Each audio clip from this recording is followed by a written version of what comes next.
Hello guys, magto-review tayo ng Omega Batman The Last Night on Earth. Ganda niya guys, tingnan mo. Ayan, ganda niya guys. Ang ganda yung articulation nito guys. Kita mo, naka-bicep pa siya guys.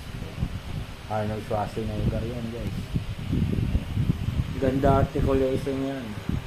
Joint, double elbow, wrist, double elbow.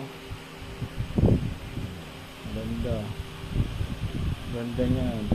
Ganda, may bicep din siya guys. Double knee. Meron din to. Ganda yung legs niyan guys. Yung sa abs niya, limited nga lang nga. Ulo niya kaya 360. Hindi mo matitingala masyado yung konting yukulan. Pero ito ang ganda niya. May kasama siyang card at dalawang kamay at stand.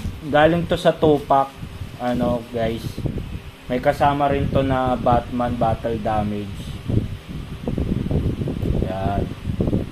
Pero nabili ko siya sa bidding ng ano, syempre pa lang yung nabili natin sa bidding. Yan. Gusto ko lang na ipakita sa inyo.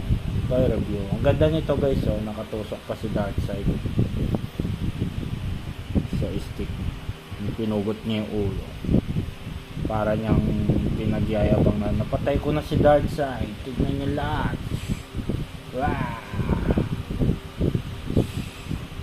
Kaya guys, ganda niya guys. Don't forget guys, like and subscribe. Omega Batman. Ito na si